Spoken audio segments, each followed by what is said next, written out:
बिस्मिल्लाहिर्रहमानिर्रहीम। The topic of today's discussion is high yield principle in microbiology, जो हम first aid USMLE step 1 2023 से start करेंगे।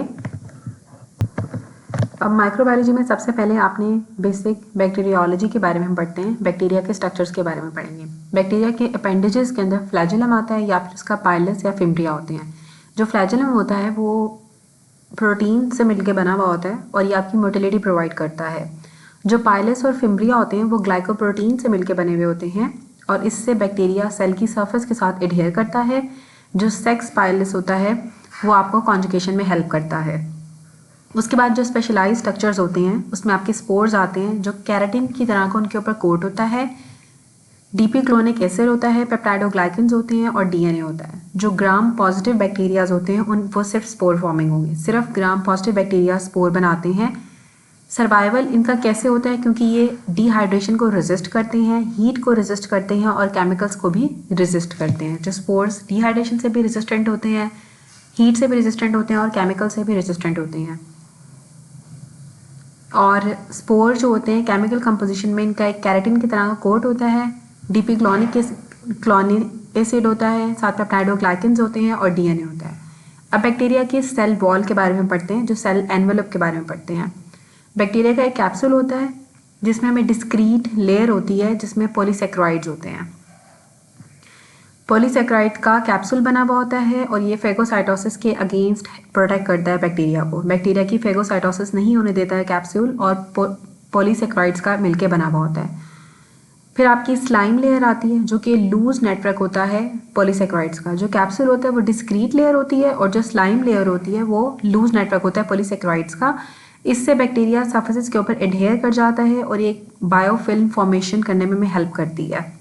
फॉर एग्जांपल इन डेवलिंग कैथेटर्स में ये बायोफिल्म की फॉर्मेशन में हेल्प करता है। उसके बाद आती है आउटर मेम्ब्रेन। जो आउटर मेम्ब्रेन होगी उसका जो आउटर लीफलेट होता है उसमें आपके एंडोटॉक्सिन्स होते हैं और एम्बेडेड प्रोटीन्स होती हैं। एम्बेडेड प्रोटीन्स में आपकी पोरीन्स होती हैं और आउटर मेम्ब्रेन प्रोटीन्स होती हैं। और जो इनर लीफलेट होता है उसके अंदर फॉस्फोलिपिड्स होते हैं। अब आउटर लीफलेट के अंदर आपके एंडोटॉक्सिन्स हैं। अब जो आउटर लेयर होती है उसके अंदर जो एंडोटॉक्सिन्स होते हैं वो लाइपोपॉलीसेक्राइड्स होते हैं। जो एम्बेडेड प्रोटीन्स होती हैं उसमें पोरिन्स आती हैं और आउटर मेम्ब्रेन प्रोटीन्स आती हैं। और जो इनर लीफलेट होता है उसमें फॉस्फोलिपिड्स होते हैं। अब ये जो आउटर मेम्ब्रेन होती है जिसमें आपके आउटर लीफलेट जिसमें आपके लाइपोपॉलीसेक्राइड्स होंगे, ये ग्राम नेगेटिव के अंदर होते हैं। जो एंडोटॉक्सिन होता है वो लिपिड ए होता है जो इंड्यूस करता है आपके ट्यूमर नेक्रोटिक फैक्टर को और इंटरल्यूकिन 1 को और जो एंटीजेनिक ओ पॉलीसेक्राइड कंपोनेंट को। जो मोस्ट आपकी आउटर मेम्ब्रेन प्रोटीन्स होती हैं वो एंटीजेनिक होती हैं और पोरिन्स जो होती हैं वो ट्रांसपोर्ट कराती हैं across the outer membrane. Outer membrane से जो ट्रांसपोर्ट कराती हैं वो पोरिन्स कराती हैं और आउटर मेम्ब्रेन आपकी ग्राम नेगेटिव बैक्टीरिया के अंदर होती है। जो एंडोटॉक्सिन में आपका जो लिपिड ए होता है वह ट्यूमर नेक्रोटिक फैक्टर और इंटरल्यूकिन 1 को इंड्यूस करता है और फिर आपकी एंटीजेनिक ओ पॉलीसेक्राइड इसके अंदर कंपोनेंट होता है। जो आउटर मेम्ब्रेन प्रोटीन्स होती हैं वो एंटीजेनिक होती हैं। जो पोरिन्स होती हैं वो ट्रांसपोर्ट प्रोवाइड करती हैं अक्रॉस द आउटर मेम्ब्रेन। अभी यहाँ पे शो भी किया हुआ है, ये ग्राम नेगेटिव है, ये ग्राम पॉजिटिव है। जो ग्राम नेगेटिव है उसके अंदर भी सेल मेम्ब्रेन साइटोप्लाज्म मेम्ब्रेन है, ग्राम पॉजिटिव में भी साइटोप्लाज्म मेम्ब्रेन है। दोनों में पेप्टाइडोग्लाइकन्स शो किए हुए हैं। अब जो सेल वॉल है वो हमें ग्राम पॉजिटिव के अंदर नजर आ रही है। साथ ही आपके पाइलस शो किया हुआ है, फ्लैजेलम शो किया हुआ है और ये कैप्सूल शो किया हुआ है। कैप्सूल भी दोनों में है, पाइलस भी दोनों में है, फ्लैजेलम भी दोनों में है। जो सेल वॉल है वो डिफरेंट है। सेल वॉल जो होती है वो आपकी ग्राम पॉजिटिव के अंदर होती है और जो आउटर मेम्ब्रेन होती है वो ग्राम नेगेटिव में होती है। हमने पढ़ा कि आउटर मेम्ब्रेन के अंदर एंडोटॉक्सिन होते हैं जिसमें आपकी लाइपोपॉलीसेक्राइड्स होते हैं, पोरिन प्रोटीन्स होती हैं जो कि across the membrane outer membrane आपको ट्रांसपोर्ट प्रोवाइड करती हैं। ये यूनिक होती हैं ग्राम नेगेटिव के अंदर। और जो ये हमने पढ़ा कि जो सेल वॉल है ये आपके ग्राम पॉजिटिव के अंदर होती है और जो लाइपोटिकोइक एसिड होता है ना ये आपका यूनिक होता है ग्राम पॉजिटिव के लिए। और हमने पढ़ा था कि जो स्पोर्स होते हैं वो सिर्फ और सिर्फ ग्राम पॉजिटिव बैक्टीरिया बनाते हैं। अब पेरीप्लाज्म क्या होता है? पेरीप्लाज्म वो स्पेस होती है जो आपकी साइटोप्लाज्मिक मेम्ब्रेन और आउटर मेम्ब्रेन के दरमियान में होती है ग्राम नेगेटिव बैक्टीरिया में। अब ये ग्राम नेगेटिव बैक्टीरिया है, इसकी आउटर मेम्ब्रेन और जो सेल मेम्ब्रेन होती है या जो साइटोप्लाज्मिक मेम्ब्रेन होती है उसके दरमियान की जो स्पेस होती है उसको हम पेरीप्लाज्म कहते हैं और इसके अंदर पेप्टाइडोग्लाइकेंस होते हैं इन बिटवीन। ठीक है, ये पेप्टाइडोग्लाइकेंस शो किए हुए हैं कि पेप्टाइडोग्लाइकेंस है आपके पेरीप्लाज्म के अंदर। ये वाइट पेरीप्लाज्मिक स्पेस होती है कंटेनिंग बीटा लैक्टमेज। अब जो पेरीप्लाज्म होता है ये आपका एक्युमुलेट करता है।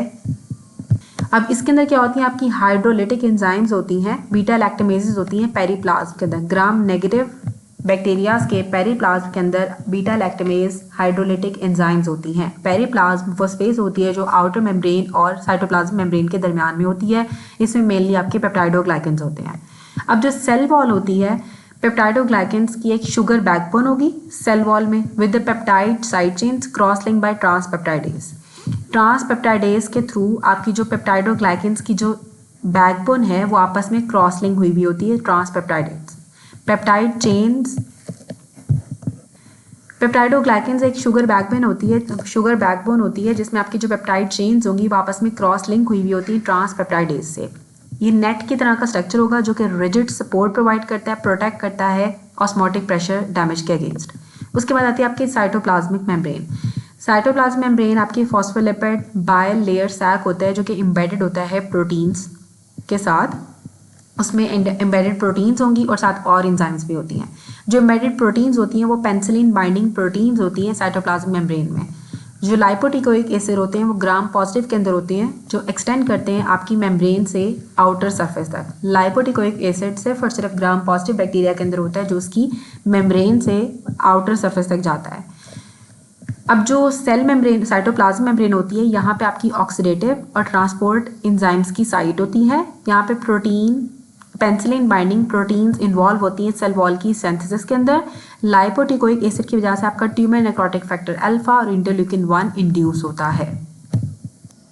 अब जो ग्राम स्टेनिंग होती है ये पहला लैब आइडेंटिफिकेशन टेस्ट होता है जिसमें बैक्टीरिया को आइडेंटिफाई करते हैं। वो बैक्टीरिया जिनके अंदर पेप्टाइडोग्लाइकेन की थिक लेयर होती है वो वायलेट डाई उनका नजर आता है। वो वायलेट डाई को रिटेन करते हैं, वो ग्राम पॉजिटिव होंगे क्योंकि हमने पढ़ा था कि ग्राम पॉजिटिव बैक्टीरिया के अंदर आपकी पेप्टाइडोग्लाइकेन की थिक लेयर होती है।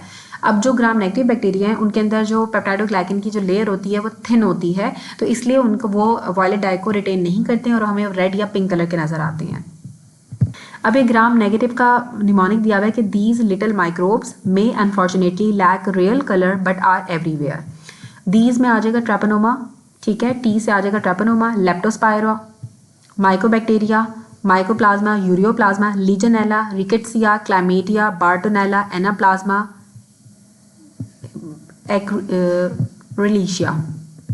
अब जो ट्रेपनोमा और लेप्टोस्पायरा होते हैं वो इतने ज़्यादा पतले होते हैं कि वो हमें नज़र नहीं आते हैं, इसलिए वो ग्राम स्टेन को रिटेन नहीं कर पाते हैं। जो माइकोबैक्टीरिया होता है इसकी सेल वॉल होती है, इसके अंदर हाई लिपिड कंटेंट होता है जिसकी वजह से इसकी ग्राम स्टेनिंग नेगेटिव आती है। जो माइकोप्लाज्मा और यूरियोप्लाज्मा होते हैं इनके अंदर सेल वॉल ही नहीं होती है जिसकी वजह से इनकी ग्राम स्टेनिंग हमें नेगेटिव मिलती है। जो लीजेनेला है, रिकेट्सिया है, क्लाइमेडिया है, बार्टोनेला है, एनाप्लाज्मा है और एरलीकिया है, इनकी ये प्राइमरीली आपके इंट्रासेलुलर होते हैं। और जो क्लाइमेडिया होता है उसके अंदर जो क्लासिक पेप्टाइडोग्लाइकेंस होते हैं वो नहीं होते हैं क्योंकि इसके अंदर डिक्रीज म्यूरामिक एसिड होता है। म्यूरामिक एसिड कम होने की वजह से जो क्लाइमेडिया होता है उसके अंदर क्लासिक पेप्टाइडोग्लाइकेंस नहीं होते हैं और ये ज़्यादातर आपके इंट्रासेलुलर होते हैं, तो इसलिए ये सारे ऑर्गेनिजम्स हमें ग्राम स्टेनिंग पे नेगेटिव मिलते हैं। लीजेनेला, रिकेट्सिया, क्लाइमेडिया, बार्टोनेला, एनाप्लाज्मा और एरलीकिया। माइकोप्लाज्मा यूरियोप्लाज्मा की तो सेल वॉल ही नहीं होती है और जो माइकोबैक्टीरिया है उसकी सेल वॉल के अंदर लिपिड कंटेंट बहुत हाई होता है। और जो ट्रेपनोमा और लेप्टोस्पायरा हैं वो इतने ज़्यादा पतले होते हैं कि हमें नज़र ही नहीं आते हैं। उसके बाद जिम्सा स्टेनिंग के लिए हम कौन से करते हैं? जिम्सा स्टेन हम करते हैं क्लाइमेडिया का, रिकेट्सिया का, ट्रिपेनोसोमा का, बोरीलिया का, हेलिकोबैक्टर पाइलोरी का और प्लाज्मोडियम का।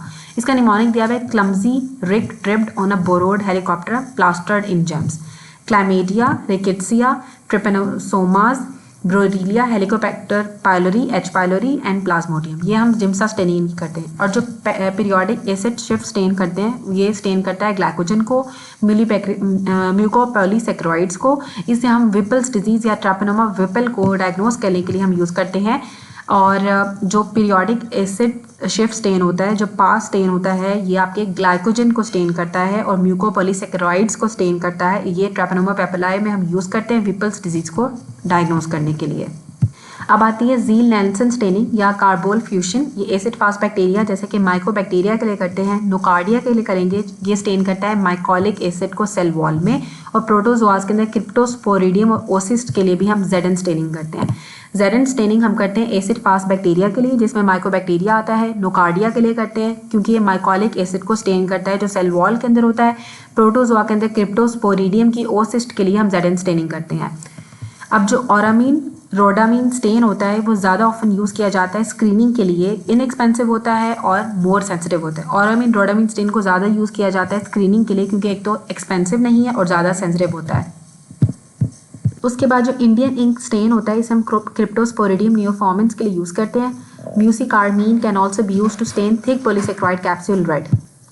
म्यूसिकार्मीन को भी हम यूज़ करते हैं क्योंकि वो आपके जो थिक पॉलीसेक्राइड को होता है रेड कलर में, थिक पॉलीसेक्राइड कैप्सूल को रेड कलर में कर देता है स्टेन, जो म्यूसिकार्मीन होता है। और क्रिप्टोकोकस न्यूफॉर्मेंस को हम यूज़ करते हैं इंडियन इंक स्टेन से, हम जो क्रिप्टोकोकस न्यूफॉर्मेंस को स्टेन करते हैं। अब जो सिल्वर स्टेन होता है इससे हम यूज़ करते हैं हेलीकॉप्टर्स आर सिल्वर। इसका निमोनिक है जो एच पाइलोरी होता है, लीजनेला, बार्टोनेला, हेंसेला और फंजाई के अंदर कोक्सीडियोडीज, नीमोसिस्टिस जेरोविकाई और एस्परजिलस फ्यूमिगेटस, इन सब को हम सिल्वर स्टेन करते हैं। एच पाइलोरी को हम सिल्वर स्टेन भी करते हैं और एच पाइलोरी को हम जिम्सा स्टेनिंग भी करते हैं। लीजनेला को हम सिल्वर स्टेन करेंगे, बार्टोनेला को हम सिल्वर स्टेन करेंगे। अब हमने पढ़ा था कि जो बार्टोनेला था और जो लीजनेला था यहाँ पे ग्राम स्टेन से स्टेन नहीं होते हैं। फंजाई के अंदर कोक्सीडियोडीज जो होता है इसको भी हम सिल्वर स्टेन करते हैं। नीमोसिस्टिस जेरोविकाई और एस्परजिलस फ्यूमिगेटस को भी हम सिल्वर स्टेनिंग करते हैं। Helicopters are silver. एच से आ जाएगा एच पाइलोरी, एल से लीजनेला, सी से आपका आ जाएगा कोक्सीडियोडीज, पी से आ जाता है आपका नीमोसिस्टिस जेरोविकाई, ए से आ जाता है आपका एस्परजिलस, सिल्वर से सिल्वर की सिल्वर स्टेनिंग हम करते हैं हेलीकॉप्टर्स आर सिल्वर। और बार्टोनेला और हेंसेला और फंजाई के अंदर कोक्सीडियोडीज को भी हम सिल्वर स्टेनिंग करते हैं। अब जो फ्लोरेसेंट एंटीबॉडी स्टेनिंग होती है इससे हम बहुत सारे बैक्टीरिया को आइडेंटिफाई कर लेते हैं, वायरसेस को आइडेंटिफाई कर लेते हैं जिसमें आपका नीमोसिस्टिस जेरोविकाई भी आता है, जियार्डिया भी आता है, क्रिप्टोस्पोरिडियम भी आता है। FTA ABS हम कराते हैं सिफिलिस वाले पेशेंट्स के अंदर भी, ठीक है। फ्लोरेसेंट एंटीबॉडी टेस्ट जो होता है FTA ABS का मतलब होता है फ्लोरेसेंट एंटीबॉडी टेस्ट, हम सिफिलिस के लिए कराते हैं और इसमें हम नीमोसिस्टिस जेरोविकाई के लिए कराएंगे, जार्डिया के लिए हम फ्लोरेसेंट एंटीबॉडी टेस्टिंग करा सकते हैं और क्रिप्टोस्पोरिडियम के लिए कराते हैं। अब हम बढ़ते हैं स्पेशल कल्चर रिक्वायरमेंट्स। सबसे पहले इसमें आता है स्पेशल कल्चर रिक्वायरमेंट्स में सबसे पहले आता है हीमोफिलस इन्फ्लुएंजा। हीमोफिलस इन्फ्लुएंजा के लिए हम चॉकलेट एगर को यूज़ करते हैं। अब फैक्टर 5 होता है जिसके अंदर NAD पॉजिटिव होगा और जो फैक्टर 10 होता है वो हीमाटिन होता है, उसके लिए हम हीमोफिलस इन्फ्लुएंजा के लिए चॉकलेट एगर को यूज़ करते हैं। नेजेरिया गोनोरिया और नेजेरिया मेनिंजाइटिस के लिए हम थियर मार्टिन एगर को यूज़ करते हैं। ये सिलेक्टिवली फेवर करता है ग्रोथ ऑफ नेजेरिया की by imitating growth of gram positive organisms with vancomycin और gram negative organism except the Neisseria with trimethoprim and colistin and fungi with nystatin. Very typically cultures Neisseria.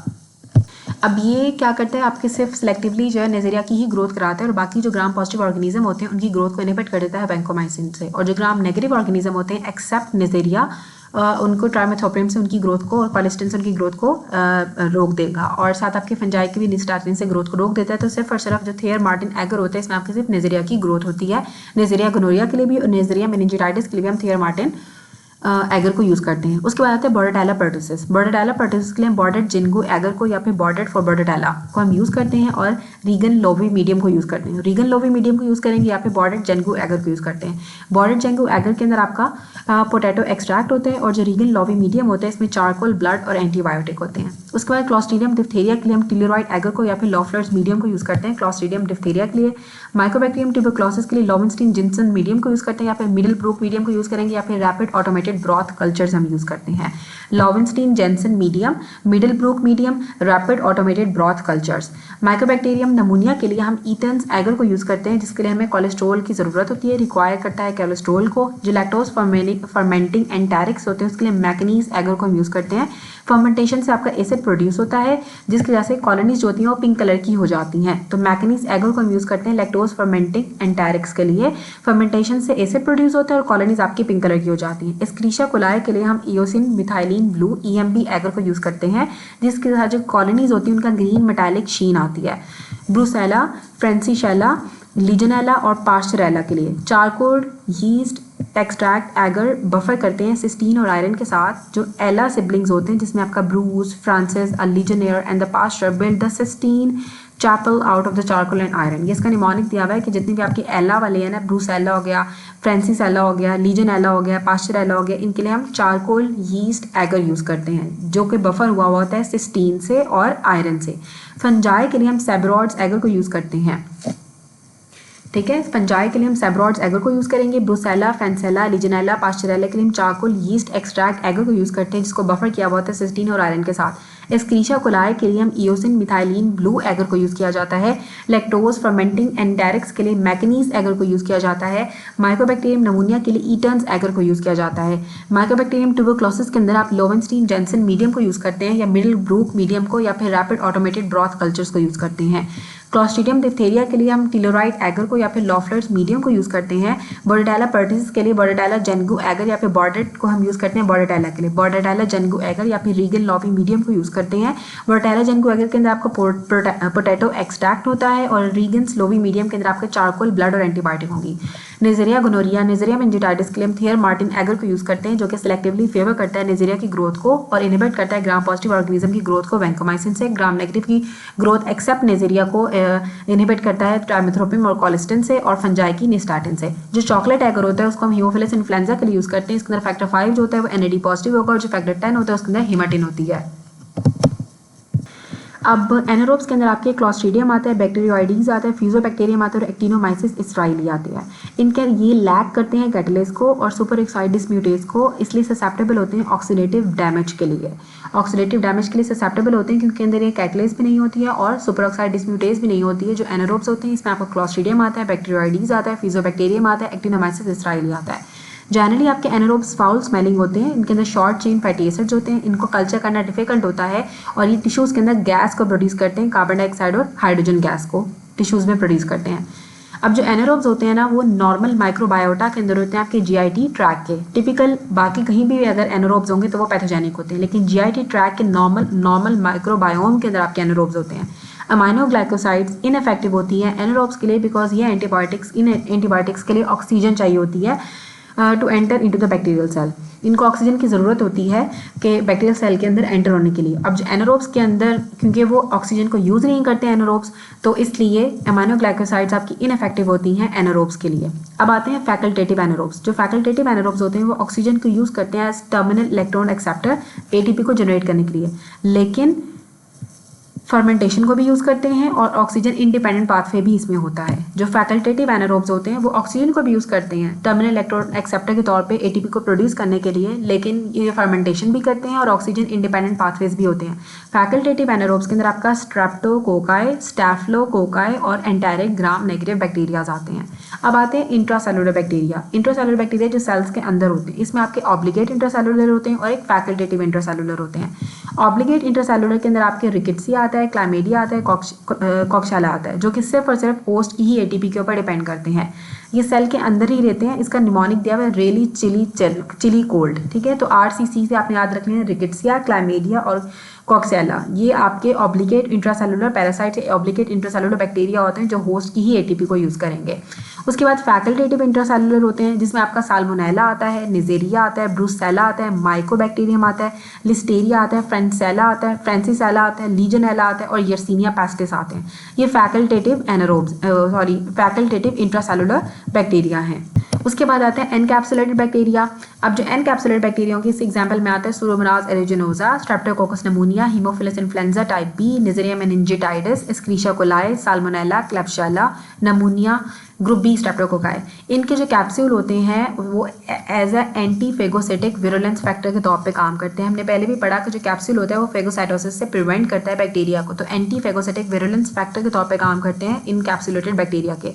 अब capsular polysaccharides होते हैं उसके अंदर जो capsular polysaccharides होते हैं, capsular polysaccharide protein conjugates होते हैं, वो एज अ एंटीजन के तौर पे काम करते हैं वैक्सीन्स में। जो पॉलीसैकेराइड एंटीजन होता है वो खाली आपके टी सेल के प्रेजेंट नहीं होता है, इम्यूनोजेनिसिटी जो इन्हांस हो जाती है जब इसको कैप्सूल के साथ आप कॉन्जुगेट करते हो। कैप्सूल एंटीजन के साथ हम कैप्सूल एंटीजन को जब हमें कैरियर प्रोटीन के साथ कॉन्जुगेट कर देते हैं तो इम्यूनोजेनिसिटी आपकी इन्हांस हो जाती है। खाली कैप्सूल के एंटीजन से या पॉलीसेकेराइड एंटीजन से आप टी सेल्स को अलोन प्रेजेंट नहीं कर पाते हो। जो इम्यूनोजेनिसिटी होती है वो तब ज़्यादा इन्हांस होती है जब आप कैप्सूल को कॉन्जुगेट कर देते हो कैरियर प्रोटीन्स के साथ। अब इसका निमोनिक दिया हुआ है प्लीज़ शाइन माई स्काइज। ये ऑप्सोनाइज्ड होते हैं और ये स्प्लीन से क्लियर्ड होते हैं। ए स्प्लेनिक जिनकी स्प्लीन नहीं होती है उनके अंदर ऑप्सोनाइजिंग एबिलिटी डिक्रीज हो जाती है, उनके अंदर इन बैक्टीरियाज के इन्फेक्शन का चांस बढ़ जाता है और उनको वैक्सीनेशन की ज़रूरत होती है, जैसे कि नेज़रिया मेनिंजाइटिस की, स्ट्रेप्टोकोकस नमूनिया की और हीमोफिलस इन्फ्लुएंजा की। अब जो ये हमने पढ़ा कि जो एनकैप्सुलेटेड बैक्टीरिया होते हैं ना, जो इनका कैप्सूल होता है वो एंटीफेगोसिटिक वायरुलेंस फैक्टर के तौर पे काम करता है। ये ऑप्सोनाइज होते हैं और स्प्लीन से क्लियर होते हैं। तो जो कैप्सुलेटेड बैक्टीरिया वो स्प्लीन से क्लियर होंगे, जब आप स्प्लीन रिमूव कर दोगे तो इन बैक्टीरिया की इन्फेक्शन बढ़ जाती है। तो आपने स्प्लीनेक्टमी वाले पेशेंट्स की, आपने नेज़रिया मेनिंजाइटिस की, स्ट्रेप्टोकोकस नमूनिया की और हीमोफिलस इन्फ्लुएंजा की वैक्सीनेशन करानी होती है। आते हैं यूरियस पॉजिटिव ऑर्गेनिज्म, जो यूरिया पॉजिटिव होती है, यूरियस पॉजिटिव, जिनके अंदर यूरियस एंजाइम होती है। इसमें आपका सबसे पहले तो प्रोटियस आता है, क्रिप्टोकोकस आएगा, एच पाइलोरी भी यूरियस पॉजिटिव होता है, यूरिया प्लाज्मा हो जाएगा, नोकार्डिया आता है, क्लेब्सिएला आता है, स्ट्रेप्टोकोकस एपिडर्मिस आता है, स्ट्रेप्टोकोकस सेप्रोफिटिकस आता है।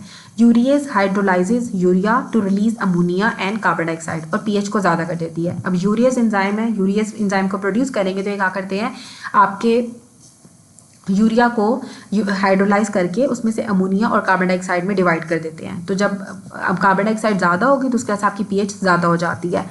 अब जिसकी वजह से क्या करेंगे, प्रीडिस्पोज करते हैं, स्ट्रूवाइट स्टोन्स बन जाते हैं, पार्टिकुलरली प्रोटीज की वजह से। स्ट्रूवाइट स्टोन जो मैग्नीशियम अमोनियम फॉस्फेट के स्टोन्स होते हैं, क्योंकि अमोनियम को रिलीज करता है यूरियस एंजाइम, ठीक है। तो प्रोटीज ने क्या करना है, यूरियस एंजाइम उसके अंदर होता है तो वो यूरिया को ब्रेक डाउन करके उसको अमोनियम और कार्बन डाइऑक्साइड में ज़्यादा कर देगा, उससे पीएच भी ज़्यादा हो जाती है। और जब अमोनियम बनेगा तो आपके मैग्नीशियम अमोनियम फॉस्फेट के क्रिस्टल्स बन जाते हैं, कि मैग्नीशियम अमोनियम फॉस्फेट स्टोन्स बन जाते हैं आपकी किडनी के अंदर, पार्टिकुलरली प्रोटीज की वजह से। अब कैटलिस्ट पॉजिटिव ऑर्गेनिज्म कौन से होते हैं, जो कैटलिस्ट होती है वो डिग्रेड करती है हाइड्रोजन पेरोक्साइड को वाटर के अंदर और बबल्स ऑफ ऑक्सीजन के अंदर। अब जो कैटलिस्ट पॉजिटिव होते हैं वो हाइड्रोजन पेरोक्साइड को कन्वर्ट कर देते हैं वाटर के अंदर, बबल ऑफ ऑक्सीजन के अंदर। बिफोर कि इसको कन्वर्ट करे कोई इससे पहले कि वो किसी भी माइक्रोबिसिडल प्रोडक्ट के अंदर कन्वर्ट हो बाय माइलोपेरोक्सीडेज से। वो पेशेंट जिनको क्रोनिक ग्रैनुलोमेटस डिजीज होती है, जिनके अंदर NADPH ऑक्सीडेज की डेफिशिएंसी होती है, उनका रिकरेंट इन्फेक्शंस हो जाती हैं कैटलिस्ट पॉजिटिव ऑर्गेनिज्म से। बिग कैटलिस्ट पॉजिटिव ऑर्गेनिजम्स में आपके बर्डेटेला पर्टिसिस आता है, एच पाइलोरी आता है, बर्होल्डेरिया सिपेशिया आता है, नोकार्डिया आता है, सुडोमोनास आता है, लिस्टेरिया आता है, एस्परजिलस आता है, कैनिडा आता है, इकोलाई आता है, सिरेशिया आता है, स्टेफिलोकोकाई आता है और कैट्स। इसका निमोनिक दिया हुआ है cats have been to places. तो प्लेसेस का आपका आ जाएगा, पी से आ जाएगा आपका सुडोमोनास, एल से आ जाएगा लिस्टेरिया, ए से आ जाएगा एस्परजिलस, सी से कैनेडा, इस्क्रीशिया कोलाई आपका कैटलिस्ट पॉजिटिव होता है, सिरेशिया कैटलिस्ट पॉजिटिव है, स्टेफिलोकोकाई आ जाएगा। और बीन से आ जाएगा, बी से बर्होल्डेरिया सिपेशिया, एच पाइलोरी और बर्डेटेला पर्टिसिस आपका कैटलिस्ट पॉजिटिव ऑर्गेनिज्म होते हैं। अब पिगमेंट प्रोड्यूसिंग बैक्टीरिया क्या होते हैं, एक्टिनोमाइसिस इसराइली जो होता है वो येलो सल्फर ग्रैन्यूल्स होते हैं, जिसमें बैक्टीरिया के फाइलेमेंट्स होते हैं। एक्टिनोमाइसिस इसराइली के अंदर येलो सल्फर ग्रैन्यूल्स होते हैं जिसमें बैक्टीरिया के फाइलेमेंट्स होते हैं। उसके बाद जो स्टैफ ऑरियस होता है उसका गोल्डन येलो पिगमेंट होता है, स्टैफ ऑरियस का गोल्डन येलो पिगमेंट होता है। जो सुडोमोनास एरोजिनोसा होता है उसका ब्लू ग्रीन पिगमेंट होता है, क्योंकि इसमें पायोसाइनिन और पायोवर्डिन होते हैं। सिरेशिया मार्सिसेंस के अंदर रेड पिगमेंट होता है, सिरेशिया मार्सिसेंस के अंदर रेड पिगमेंट होता है। सुडोमोनास ओरिजिनेसा के अंदर आपका ब्लू ग्रीन पिगमेंट होता है पायोसाइनिन और पायोवर्डिन की वजह से। और जो स्टैफ ऑरियस होता है उसमें गोल्डन येलो पिगमेंट होता है। जो एक्टिनोमाइसिस इसराइली इसमें येलो सल्फर ग्रैन्यूल्स होते हैं जिसमें आपको बैक्टीरिया के फाइलेमेंट्स मिलते हैं। उसके बाद आती है in vivo biofilm producing bacteria. जो in vivo biofilm producing bacteria होते हैं इसके अंदर आपका स्ट्रेप्टोकोकस एपिडर्मिस आता है, जो कि कैथेटर्स या फिर प्रोस्थेटिक डिवाइसेस की इन्फेक्शन कराता है। अब जो इन विवो बायोफिल्म प्रोड्यूस करते हैं इसमें आपका स्ट्रेप्टोकोकस एपिडर्मिस आता है, जो कि कैथेटर्स की या फिर प्रोस्थेटिक डिवाइसेस की इन्फेक्शन कराता है। जो स्ट्रेप्टोकोकस विरिडेंस होगा जिसमें आपको स्ट्रेप्टोकोकस म्यूटेंस आते हैं और स्ट्रेप्टोकोकस सैंग्यूनिस आते हैं, ये आपकी डेंटल प्लाक्स कराते हैं और इन्फेक्टिव एंडोकार्डाइटिस कराता है, जो स्ट्रेप्टोकोकस विरिडेंस होता है। अब जो सुडोमोनास एरोजिनोसा होता है इसमें रिस्पायरेटरी ट्री की कोलोनाइजेशन होती है इन पेशेंट विद सिस्टिक फाइब्रोसिस, या जिनको वेंटिलेटर एसोसिएटेड नमूनिया डेवलप हो जाता है, या फिर कॉन्टैक्ट लेंस के अंदर भी आपका सुडोमोनास एरोजिनोसा आपका कैरेटाइटिस कराता है। कॉन्टैक्ट लेंस के अंदर सुडोमोनास एरोजिनोसा कैरेटाइटिस कराएगा, आपके रिस्पायरेटरी ट्री को कॉलोनाइज कर देता है उन पेशेंट के अंदर जिनको सिस्टिक फाइब्रोसिस होती है या फिर वेंटिलेटर एसोसिएटेड नमूनिया होता है। एक होता है नॉन टाइपेबल एनकैप्सुलेटेड हीमोफिलस इन्फ्लुएंजा। जो नॉन टाइपेबल अनकैप्सुलेटेड आपका हीमोफिलस इन्फ्लुएंजा होता है वो ओटाइटिस मीडिया कराता है। हमने पढ़ा था जो हीमोफिलस इन्फ्लुएंजा टाइप बी है वो आपका एनकैप्सुलेटेड है, लेकिन जो हीमोफिलस इन्फ्लुएंजा की जो नॉन टाइपेबल अनकैप्सुलेटेड फॉर्म होती है वो ओटाइटिस मीडिया कराती है। अब कुछ जो ग्राम पॉजिटिव बैक्टीरिया होते हैं वो स्पोर्स बनाते हैं जब न्यूट्रिएंट्स लिमिटेड होते हैं। स्पोर के अंदर मेटाबॉलिक एक्टिविटी नहीं होती है और रेजिस्टेंट होते हैं वो हीट के लिए भी और केमिकल्स के लिए भी। और हमने पहले भी पढ़ा कि जो स्पोर फॉर्मिंग बैक्टीरिया होते हैं वो डिहाइड्रेशन को भी रेजिस्ट करते हैं। अब जो कोर होती है उसके अंदर आपका डीपीक्लोनिक एसिड होता है जो कि हीट रेजिस्टेंस प्रोवाइड करता है और इनको आपको लाजमी ऑटोक्लेव करना पड़ता है स्पोर्स को किल करने के लिए, सर्जिकल इक्विपमेंट्स को भी 121 डिग्री सेंटीग्रेड के ऊपर 15 सेकंड्स के लिए। या फिर हाइड्रोजन पेरोक्साइड और जो आयोडीन बेस्ड एजेंट्स होते हैं वो भी स्पोरिसिडल होते हैं। हाइड्रोजन पेरोक्साइड और आयोडीन बेस्ड एजेंट जो होते हैं वो स्पोरिसिडल होते हैं। और साथ आपको जो स्पोर फॉर्मिंग बैक्टीरिया होते हैं तो उसके लिए आपने सर्जिकल इंस्ट्रूमेंट्स को ऑटोक्लेव करना पड़ता है 121 डिग्री सेंटीग्रेड के ऊपर 15 मिनट्स के लिए। जो स्पोर फॉर्मिंग बैक्टीरिया होते हैं इनकी कोर के अंदर आपके डीपीक्लोनिक एसिड होता है जो कि हीट रेजिस्टेंस प्रोवाइड करता है और स्पोर्स की मेटाबॉलिक एक्टिविटी भी नहीं होती है और ये रेजिस्टेंट होते हैं हीट और केमिकल्स के लिए। स्पोर फॉर्मिंग बैक्टीरिया में आपका बैसिलस एंथ्रास आता है जो कि एंथ्रैक्स करता है, बैसिलस सीरियस आता है जो कि फूड पॉइजनिंग कराता है, क्लोस्ट्रीडियम बॉटुलिनम आता है जो कि बॉटुलिज्म कराता है, क्लोस्ट्रीडियम डाइफिसाइल आता है जो कि सूडो मेम्ब्रेनस कोलाइटिस कराता है, क्लोस्ट्रीडियम परफ्रेंजीज आता है जो गैस गैंग्रीन कराता है और जो क्लोस्ट्रीडियम टेटनाई आता है जो टेटनस कराता है। आपने ऑटोक्लेव करना होता है बैसिलस और क्लोस्ट्रीडियम को किल करने के लिए। आपके बैसिलस और क्लोस्ट्रीडियम दोनों स्पोर फॉर्मिंग होते हैं। बैसिलस के अंदर आपका बैसिलस एंथ्रासिस जो कि एंथ्रैक्स कराता है और बैसिलस सीरियस जो कि आपके फूड पॉइजनिंग कराता है। क्लोस्ट्रीडियम बॉटुलिनम चारों क्लोस्ट्रीडियम, ठीक है, क्लोस्ट्रीडियम बॉटुलिनम जो कि बॉटुलिज्म कराता है, क्लोस्ट्रीडियम डाइफिसाइल जो सूडो मेम्ब्रेनस कोलाइटिस कराता है, जो क्लोस्ट्रीडियम परफ्रेंजीज जो कि गैस गैंग्रीन कराता है, जो क्लोस्ट्रीडियम टेटनाई है, ये चारों के चारों क्लोस्ट्रीडियम आपके स्पोर फॉर्मिंग बैक्टीरिया होते हैं। अब बैक्टीरिया की विरुलेंस फैक्टर्स क्या होते हैं? इस बैक्टीरिया के विरुलेंस फैक्टर्स की वजह से जो होस्ट इम्यून रिस्पॉन्स होता है उसको इवेट कर देते हैं। सबसे पहले आता है आपका कैप्सूलर पॉलीसेक्राइड। इसका जो कैप्सूल होता है, जो कैप्सूल के अंदर पॉलीसेक्राइड्स होते हैं वो हाईली चार्ज होते हैं, हाइड्रोफिलिक स्ट्रक्चर्स होते हैं, वो बैरियर के तौर पे काम करते हैं फेगोसाइटोसिस के लिए और कॉम्प्लीमेंट मीडिएटेड लाइसिस के लिए। ये मेजर डिटरमिनेंट होते हैं विरुलेंस के। जो बैक्टीरिया का जो कैप्सूल के अंदर जो पॉलीसेक्राइड होता है वो मेजर डिटरमिनेंट होता है विरुलेंस के लिए, क्योंकि ये फेगोसाइटोसिस के अगेंस्ट बैरियर के तौर पे काम करता है। ये कॉम्प्लीमेंट की मीडिएटेड जो लाइसिस होती है उसके अगेंस्ट भी बैरियर के तौर पे काम करता है। जो कैप्सूलर पॉलीसेक्राइड होता है वो हाईली चार्ज होगा और हाइड्रोफिलिक स्ट्रक्चर होता है। उसके बाद आती है आपकी प्रोटीन ए। प्रोटीन ए आपकी आईजीजी के एफसी रीजन के साथ बाइंड कर जाती है, ऑप्सोनाइजेशन को प्रिवेंट करती है, फेगोसाइटोसिस को प्रिवेंट करती है और ये ज़्यादातर स्टैफ ऑरियस के अंदर होती है।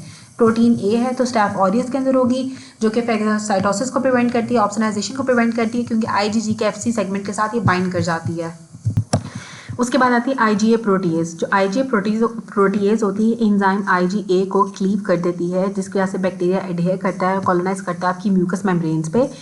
ये स्ट्रेप्टोकोकस नमूनिया से, हीमोफिलस इन्फ्लुएंजा टाइप बी और निजेरिया, ये तीनों आईजीए प्रोटीएज को प्रोड्यूस करते हैं। जो आईजीए को क्लीव करके आपके बैक्टीरिया एडहेयर कर जाता है और कॉलोनाइज करता है आपकी म्यूकस मेम्ब्रेन्स को। तो स्ट्रेप्टोकोकस नमूनिया आईजीए प्रोड्यूस करता है, प्रोटीएज प्रोड्यूस करता है। जो हीमोफिलस इन्फ्लुएंजा टाइप बी है वो आईजीए प्रोटीएज प्रोड्यूस करता है और निजेरिया आईजीए प्रोटीएज प्रोड्यूस करता है। अब आती है एम प्रोटीन। एम प्रोटीन आपकी फेगोसाइटोसिस को प्रिवेंट करती है। ये ग्रुप ए स्ट्रेप्टोकोकाई पे एक्सप्रेस्ड होती है। अब जो एम प्रोटीन होती है वो ग्रुप ए स्ट्रेप्टोकोकाई पे एक्सप्रेस होती है और ये जो ह्यूमन कार्डिक मायोसिन होती है उसकी मॉलिक्यूलर मिमिक्री करती है। इसी वजह से जो एक्यूट रिमेटिक फीवर के अंदर जो ऑटोइम्यून रिस्पॉन्स आता है वो इसी वजह से आता है क्योंकि जो आपकी एम प्रोटीन होती है बैक्टीरिया की ग्रुप ए स्ट्रेप्टोकोकाई की वो मिमिक कर रही होती है ह्यूमन कार्डिक मायोसिन को।